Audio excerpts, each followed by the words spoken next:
Aujourd'hui, petite vidéo FAQ parce que je vais fêter mes 3 ans sur Twitch et que, bah voilà, il était temps de faire une FAQ, sachant que j'ai pas fait celle des 2 ans et du coup on se rattrape pour celle des 3 ans, voilà. Alors je vais directement passer aux questions parce qu'il va faire ultra chaud dans mon studio. C'est parti, première question. Est-ce que tu sortirais avec moi? Non. Première question, incroyable. Alors pour l'instant, ce sont que des questions anonymes, après il y aura peut-être quelques questions qui ne le sont pas. Qu'est-ce qui t'a donné envie de te lancer sur la création de contenu? Alors la création de contenu, je suis tombée dedans un peu par hasard, c'est-à-dire que bah, j'étais au chômage, je venais de sortir d'un entretien d'embauche où on m'avait dit que j'étais trop compétente et du coup YOLO, j'ai dit bah vas-y, je me lance sur Twitch, de toute façon je vais jouer aux jeux vidéo sur mon temps de chômage et bah autant le partager, le fait de jouer aux jeux vidéo quoi et voilà, et ça fait bientôt 3 ans, je me suis pas arrêtée depuis. Donc de base c'est parce que j'adore les jeux vidéo et je joue depuis que je suis gamine. La création de contenu c'est vraiment venu parce que j'étais au chômage, que j'avais du temps à tuer et voilà. Quelle musique écoutes-tu? J'écoute de tout. Je peux écouter du Big Flo et Oli, comme je peux écouter du Green Day, je peux écouter de la comédie musicale, j'écoute de tout, vraiment. Je découvre des styles, enfin je navigue partout concernant la musique, voilà. Plutôt américain frites ou andouillette? Bah américain frites les tuyaux, Quelle question de bras. Pourquoi le Seigneur des Anneaux c'est génial? Gugu. Je te reconnais. Ce sentiment d'anonymat, alors ça fait quoi d'être une étoile montante des plus montantes de toutes les étoiles? Jodie, c'est pareil, c'est anonyme, je t'ai reconnu. Sympa le nouveau concept, d'autres nouvelles choses pour l'avenir. Alors, concernant l'avenir, bah écoutez, pour l'instant là, je sors des vacances scolaires, les vacances d'été, et du coup, pour l'instant, il n'y a rien qui se profile, peut-être quelques OP d'ici la fin de l'année, mais genre 2024, j'en sais rien du tout. Mais alors rien du tout. Pour moi, je pense que ça va être une année un peu charnière, un peu où je vais faire un vrai bilan. Mais ça, j'en parlerai peut-être dans un bilan, enfin une vidéo où il y aura un bilan en tout cas. Voilà. Qu'est-ce que Twitch a changé à ta vie professionnellement, rencontre? Et si tout s'arrête, comment les choses changeraient? Parce que Twitch a changé à ma vie, bah c'est devenu mon taf et du coup ça implique énormément de choses. Sur le plan professionnel, bah, ça change énormément de ce que je faisais avant, sachant que j'ai longtemps bossé en tant qu'employé administratif quoi en gros. Et je me suis retrouvée au chômage. Je me suis retrouvée un peu sur Twitch par hasard et du coup ça a changé plein de choses. J'ai vécu plein de choses de ouf en vrai que j'aurais pas vécu si j'avais continué dans mon taf habituel. Professionnellement, du coup, j'ai créé mon entreprise. Ça, c'est tout nouveau. Je suis auto-entrepreneur depuis 2 ans maintenant. Donc, j'ai pas créé mon entreprise tout de suite quand je me suis lancée sur Twitch. C'est vraiment quand j'ai vu que ça fonctionnait que je me suis lancée. Après, oui, du coup, ça implique des démarches. Bon, pas trop parce que je suis que auto-entrepreneur. Donc ça va. Professionnellement, je bouge beaucoup plus aussi. À mon passage chez Webedia et tout, bah du coup, ça fait que je me suis beaucoup déplacée, que ça ajoute beaucoup de fatigue, de trajet, etc. C'est assez prenant, on va dire, mais je kiffe en fait, hein, je kiffe bouger comme ça. J'ai aussi appris le métier de la création de contenu, qui pour moi est tout nouveau, même si bon, bah je bidouillais un petit peu sur YouTube, je claquais des vidéos un peu claquées avant, mais c'était un hobby, on va dire, c'était un hobby, et je faisais ça en dehors de mon temps de travail. Là, c'est devenu mon travail, je suis créatrice de contenu, et du coup, j'ai appris toutes les facettes du métier quand tu dois tout faire, en fait, parce que je délègue très très peu, enfin, qui monte cette vidéo. Ouais, donc voilà, en fait, c'est un métier super intéressant. Enfin, moi, je m'éclate, en fait. C'est super intéressant, je m'éclate. Je me sens épanouie dans ce que je fais. Ça libère un petit peu aussi ma créativité, parce que j'ai toujours eu un profil créatif, j'ai toujours eu besoin de créer quelque chose. Et là, dans la création de contenu, bah, je m'y retrouve totalement, quoi. Et du coup, je me sens beaucoup plus épanouie que quand je traitais des dossiers avant, quoi. Pour les rencontres, bah, j'ai fait des rencontres incroyables. Enfin, vraiment, j'ai des gens que j'ai rencontrés sur Twitch qui sont des amis maintenant et que j'adore voir et qui me manquent quand je les vois pas. J'ai aussi eu des mauvaises rencontres, hein, ça c'est pareil partout, mais dans l'ensemble ça reste ultra positif en termes de rencontres. Je pense que vous voulez savoir si j'ai rencontré des gens très connus, mais oui c'est arrivé, mais dans l'ensemble ce que je retiens c'est vraiment le contact que j'ai avec la commu, le contact que j'ai avec les gens qui font la même chose que moi, quoi, qui créent du contenu aussi, avec qui j'entretiens des liens, enfin c'est juste incroyable. Je me suis fait des potes et enfin je me répète quoi, mais je me suis fait des potes et tout ça grâce à ce métier quoi, donc voilà. Alors faut poser un contexte, c'est-à-dire que moi je suis maman, j'ai 3 enfants et que mon conjoint me soutient et n'est pas du tout créateur de contenu, donc ce que ça a changé à ma vie, bah pas grand chose. Et en fait on me pose souvent la question, savoir avec 3 enfants comment tu fais, etc. J'ai envie de dire c'est comme si je bossais avant, sauf que là j'ai pu apprendre le métro, donc j'ai plus de temps, j'ai moins de temps de trajet parce que je suis ici, bon sauf que je vais à Paris, enfin bref il y a toujours des exceptions. Je m'y retrouve beaucoup plus en étant créatrice de contenu qu'à aller au centre de Lille et prendre le métro, etc. et à courir pour aller aller chercher mes enfants à la sortie d'école, etc. Le seul truc qui change, bah, c'est mes déplacements, qui fait que bah, des fois, plutôt que de passer du temps en famille, bah, je le passe à Paris. Ce qui change aussi, c'est que le soir, bah, j'allume mon PC et je fais du montage, quoi. Et ça, je le faisais pas avant. C'était terminer ma journée de travail, je rentrais, puis c'était fini et j'y retournais le lendemain et c'est tout. Là, c'est vraiment, je finis mes lives, je m'occupe de ma petite vie, ma vie de famille, mes enfants, etc. Puis après, le soir, je rallume mon PC, qui fait que bah, c'est des journées assez chargées quand même. Coca ou Pepsi? Je bois pas. Café. Ouais, café. Voilà, café. Café, c'est bien. Sais-tu qu'il faut être expérimenté pour jouer à Halo 3? Bah, enfin, Dieu, s'il fallait être expert en tout, bah franchement, il y en a, ils se serviraient pas beaucoup de leur queue, si tu vois ce que je veux dire. Vous comprenez pas, les gens, que quand je joue aux jeux vidéo, c'est pour du divertissement, et du coup, j'anime de façon totalement enfantine. C'est-à-dire que je vais pas découvrir le truc à fond, et je suis très dissipée en live parce que je déconne H24. C'est pas ma façon habituelle de découvrir les jeux vidéo, et comme je suis en live, j'anime. Ceci était la réponse premier degré, merci beaucoup. Coucou. Un nouveau projet tatou, après le bras, là. Oui, j'en ai un. J'aimerais bien faire un sur la hanche comme ça qui remonte un petit peu pour faire un petit peu l'asymétrie avec mon bras. Enfin, j'avais une idée de néo-trad japonais comme d'habitude. À voir, à travailler. De toute façon, c'est pas dans mes priorités actuelles parce que ça coûte une blinde, voilà. Sinon, je me serais lancée depuis un moment, c'est clair. Est-ce que tu quitterais ton amoureux pour une célébrité? Mais alors oui. Non, non, non, non. Bah ça dépend qui, ça dépend comment, ça dépend le contexte, ça dépend les circonstances. Je pars du principe que mon mec c'est mon âme sœur et que je ne le quitterai pas, mais pour une célébrité, j'aurai le droit à un joker peut-être, et c'est tout. Pour l'instant, je suis très heureuse avec l'homme avec qui je suis. Ça fait 10 ans, bientôt 11. On n'est toujours pas mariés, mais c'est en projet, oui. Bon, après, c'est sûr que si tu me ponds un Pedro Pascal là, oui, bah oui, bah oui, bah oui, bah oui. Quels sont tes projets? J'ai hâte de rire au moins à tes TikTok. Dans tous les cas, continue ce que tu fais, on sera toujours là. Bah, merci beaucoup déjà pour le message de soutien. Ça fait trop plaisir, ça donne de la force et c'est trop bien. Comme je le disais juste avant, bah, j'en ai pas... J'aimerais bien créer des projets de plus grande ampleur, mais juste c'est compliqué à mon niveau. Voilà. Si tu devais choisir un jeu vidéo à jouer tous les jours, lequel ce serait? Mais tous les jours Super Mario World, les gens. Te rases-tu le minou? Oui, oui, bah oui, bah oui. Oui, d'ailleurs, quand ça repousse, j'ai l'impression d'avoir un hérisson entre les jambes. J'ai genre, j'ai Sonic, j'ai Shadow et j'ai la moustache de Dr. Robotnik hein, quand même, dès que ça repousse, c'est horrible.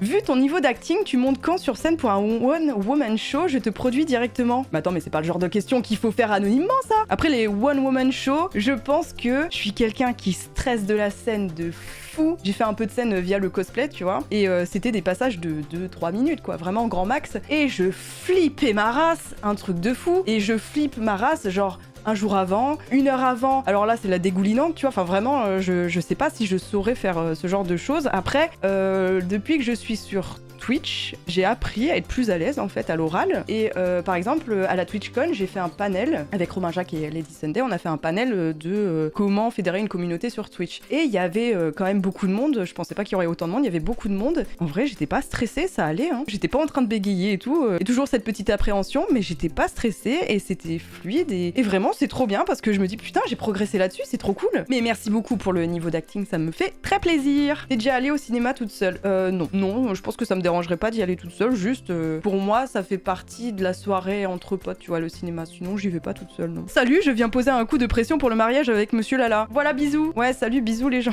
Où te vois-tu dans 5-10 ans toujours sur Twitch? Dans 5-10 ans, bah oui, je pense que je serai toujours sur Twitch, TikTok et tout, parce que c'est comme ça qu'on crée du contenu aujourd'hui, c'est-à-dire que tu dois être partout. Je ne sais même pas où je serai dans un an, donc très très compliqué comme question. Pourquoi le pseudo Poppy? C'est quoi l'origine ou son histoire? Alors, mon prénom c'est Maïlis. Du coup, les gens faisaient la vanne du maïs. Le maïs, c'est quoi? C'est du popcorn, et ça c'est un pote qui a dit Maïlis elle est trop chaude, je sais pas d'où il sort ça, mais bref, ça fait du popcorn, le maïs chaud, et donc je m'appelle Popcorn Cosplay depuis, et donc il m'appelle Poppy, et Lala, j'étais pas inspirée, j'ai tapé Lala sur mon clavier, ça marchait bien, et du coup j'ai laissé Poppy Lala, voilà. J'ai l'impression qu'on m'appelle plus par mon pseudo maintenant que par mon prénom, et du coup quand j'entends mon prénom je fais quoi? Il connaît mon prénom.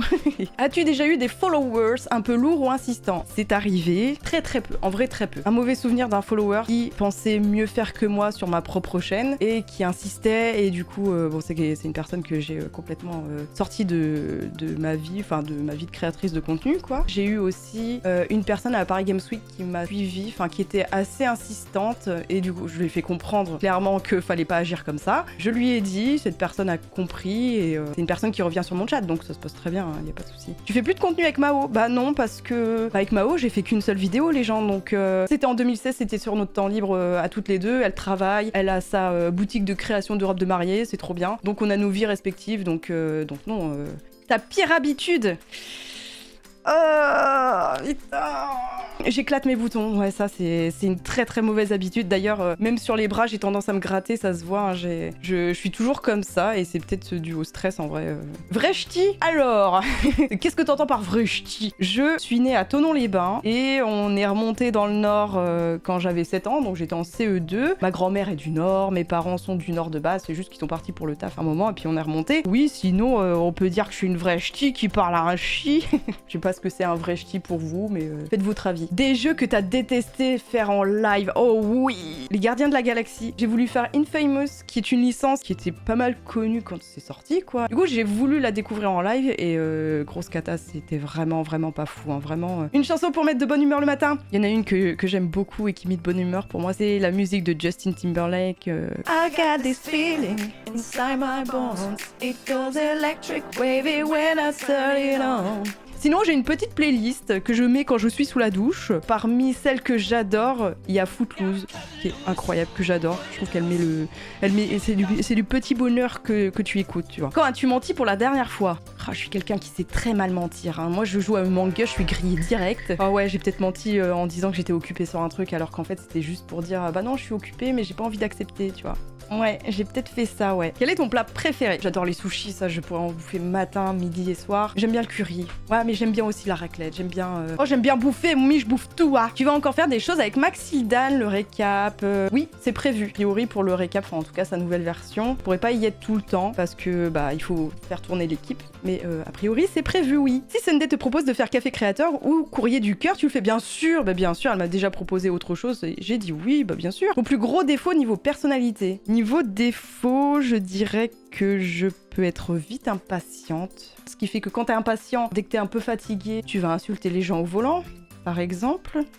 Mais j'ai appris à être patiente parce que je suis maman et que forcément avec des enfants tu te dois d'être patient, c'est indispensable, donc voilà. Donc là on passe aux questions qui ne sont pas anonymes, du coup je vais dire les pseudos souvent, sauf ceux qui ont demandé à ne pas être cités, voilà. Alors mon pote Flo qui me dit « J'en profite pour dire que t'es grave drôle et solaire, je te souhaite beaucoup de bonnes choses pour la suite, mais merci !» Retiens-tu du positif depuis le stream, hausse d'abonnés, partenariats, etc. Alors mon arrivée chez le stream, bon elle a été très très courte, hein, ça a été que 3 mois et demi. J'ai rencontré une équipe comme ça, enfin vraiment c'est insane. Je l'ai fait aussi pour l'expérience parce que du coup c'est un autre exercice d'animer une émission, de parler d'une chronique, etc. Le fait d'être plusieurs sur un plateau, mine de rien on se rend pas compte, mais il faut aussi savoir se laisser parler sans monopoliser le dialogue. Ça a été ultra bénéfique en termes d'expérience pour moi. Niveau visibilité, oui, il y a des gens qui viennent du récap sur mon live. Après, j'ai pas eu une hausse de malade, quoi, vraiment. Ça m'a donné de la visibilité. De là à dire que ça a été une grosse visibilité, pas du tout. Hein. Je pense qu'en fait, cette visibilité que j'ai eue sur le récap m'a permis peut-être,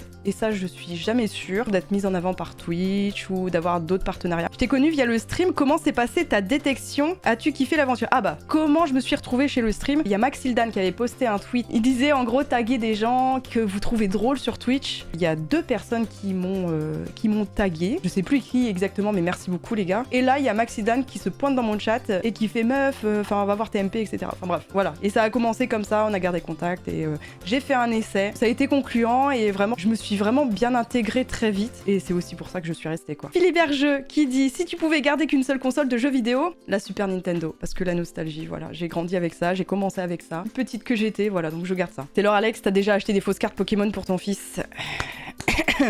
Je ne répondrai pas à cette question, mais oui. François qui dit « Quel streameuse t'a donné envie de t'y mettre ?» Bah en fait, je ne connaissais pas trop l'univers de Twitch avant et je le connaissais via le The-Event parce que je le voyais dans le 20 minutes en allant au boulot, tu vois. Donc je connaissais via ça. Et juste un pote qui faisait un live Twitch une fois, qui se reconnaîtra, qui m'a invité à participer. C'était une enquête Sherlock Holmes et tout. On a participé à 2 à ce live et j'ai trouvé l'exercice trop sympa et c'est aussi ça qui m'a donné envie de me lancer moi de mon côté. Penses-tu à des gros projets que tu aimerais t'aimerais faire plus tard sur Twitch? Ah oui, bah j'ai des idées, mais j'ai pas l'argent. C'est une question de CRT. Et donc c'est pour ça que ma bio Instagram, c'est j'ai des idées, mais j'ai pas d'argent. Bah Kikan, tiens. As-tu des projets d'évolution pour Twitch et aimerais-tu fit un peu plus avec d'autres streamers? Oui, parce que fit avec les autres streamers, c'est trop bien, tu vois, mais après, je suis plus solo quand même. Je m'y retrouve plus en étant solo parce que c'est pareil, c'est un autre exercice de streamer avec d'autres gens. J'arrive pas à ne pas interagir avec la commu, ce qui fait que je dois gérer mon chat, je dois gérer Discord, je dois gérer mon live, etc. Me pompe de l'énergie, enfin, je sais pas si les gens peuvent se l'imaginer, mais pour moi, c'est ça en fait. Hein. Qu'adore Tanaël qui demande comment appelle-t-on un chat qui sursaute au moindre bruit? Un chat Presti. Oh putain, vous êtes trop drôle. Oh vas-y, putain, on creuse un étang, allez, let's go. Quels sont les jeux qui t'ont le plus marqué que t'as fait en stream? Oh là là. Il y a eu des trucs comme ça. The Last of Us partie 2, la fin. J'étais en mode en live, j'étais en non, je veux plus, je veux pas continuer ce jeu, je veux pas faire ça, je veux pas. Le jeu me force, mais j'ai pas envie, tu vois. Ou aussi quand j'ai réussi à finir à la guitare de Guitar Hero, cette chanson, merde, c'est quoi son nom? Through the Fire and Flames, avec un très mauvais score, mais je l'ai terminé. Ça, c'était vraiment exceptionnel, vraiment incroyable. Tu te souviens de ton premier live? C'était quoi ton premier jeu? Est-ce que t'as eu peur? Oui, j'ai eu peur. Oui, j'ai eu peur de... C'est comme quand je reviens de vacances, des fois, j'ai un peu l'appréhension de lancer mon live. Oui, j'ai eu peur. Et j'ai joué au Razmoket PS1. Foufi qui demande quel est l'événement que tu as le plus kiffé, une anecdote dessus. Je pense que en top du top, le TVG 7 où j'ai sorti la piscine avec les ballons. Il y a un clip de Hughes qui saute dedans et j'en garde de très très bons souvenirs et j'en ai pleuré à la fin et à la fin c'était la teuf, on a dansé, etc. C'était vraiment incroyable. Bonjour, quel est ton parcours d'études et professionnel avant YouTube? Alors j'ai arrêté mes études pour bosser tout de suite à l'âge de 18 ans. J'ai commencé au McDo, hein, clairement. Puis j'ai enchaîné des petits boulots, etc. Et après j'ai atterri à la sécurité sociale de Lille. C'était mon parcours avant. As-tu déjà reçu des remarques déplacées d'autres streamers? Non, franchement non. Non, la réponse est simple, c'est non. Comment décrirais-tu ta communauté? Quel est le cadeau reçu le plus what the fuck? On a la communauté qu'on mérite et en fait elle est un peu comme moi, c'est des trolls, on rigole et vraiment c'est génial quoi. Et le cadeau le plus what the fuck, je pense clairement, vraiment le cadeau le plus what the fuck, c'est vraiment la marquise. Hein. Le mec qui s'est dit putain je vais lui offrir une marquise et en même temps j'ai mis ça dans ma wishlist Amazon parce que j'ai une wishlist de trolls. Je pense que c'est vraiment ce cadeau là. As-tu des projets pour le futur? Je t'ai connu avec la danse Crash Bandicoot. Oh, mais waouh, ça date. Alors pour vous remettre dans le contexte, la danse Crash Bandicoot c'était sur TikTok et ça ressemblait à ça. Voilà, c'est la danse que fait Crash quand il finit un niveau. Mais sinon, j'ai répondu à la question avant. Quel est l'humoriste qui te fait le plus rire? Je suis pas trop humoriste, hein, clairement. Je suis pas trop... J'adore Jonathan Cohen, tu vois, mais... de là à me focaliser sur un truc, tu vois, c'est comme la musique, j'aime bien découvrir un peu tout, et du coup... là, j'ai aucune idée, hein, vraiment. Le chauve qui monte tes vidéos, c'est le meilleur. Salut Kikan. Es-tu contente d'où tu es arrivée? Si oui, quels sont tes prochains objectifs? Merci à toi. Quand je me suis lancée et que je me suis dit ok, je vais avoir 2 ans de chômage et donc mon objectif ça va être d'essayer d'en vivre, je me suis placé des objectifs quand même. Et du coup le premier, je pense que l'un des premiers qu'on a tous quand on stream sur Twitch, c'est d'avoir la petite coche, le petit partenariat. Pour moi c'était le Graal et aujourd'hui je me dis bah en fait ça apporte des emotes mais au final ouais j'ai la coche quoi, sans plus. Si c'est très bien la TwitchCon, ça te fait aller dans le loft des partenaires etc. Ça c'est très cool. Et une fois que j'ai eu ça, j'avais plus d'objectifs entre guillemets à accomplir sur Twitch et donc mon deuxième objectif c'était de me dire ok maintenant j'aimerais bien être mise en avant par Twitch et du coup ça je l'ai aussi atteint cette année. Bah maintenant je me retrouve avec pas d'objectif. Là clairement aujourd'hui je n'ai pas d'objectif sur Twitch, enfin j'en ai pas. Et le partenariat ça fait partie aussi des trucs qui m'ont mis un coup au moral parce que je l'ai eu au bout du 3e essai alors que j'avais les stats et puis à chaque fois je disais non et du coup je sais qu'il y en a qui l'ont encore plus tard que 3 fois, il y en a qui l'ont tout de suite et ça vraiment ça faisait partie de mes déceptions de pourquoi pas moi et pourquoi. Mais ça on en parlera dans un bilan. Est-ce qu'un éléphant a déjà mis son sexe dans sa trompe? Putain c'est vrai ça. C'est vrai, je me suis jamais posé la question. Bah voilà, je pense qu'on a fait le tour de toutes les questions. En tout cas, merci beaucoup d'avoir regardé cette vidéo. Merci beaucoup pour ces 3 ans. Et peut-être rendez-vous l'année prochaine pour les 4 ans. Peut-être que je ferai une autre FAQ. Peut-être que j'aurai d'autres questions. Peut-être que j'aurai évolué différemment. Ou peut-être que je ne serai plus là. Je ne sais pas. En tout cas, prenez soin de vous. Merci beaucoup pour votre soutien. Et puis à très bientôt sur Twitch, sur YouTube, sur Instagram, sur TikTok, sur Snapchat, à Euralil, au Bubble Tea. Enfin, je sais pas. Bye bye!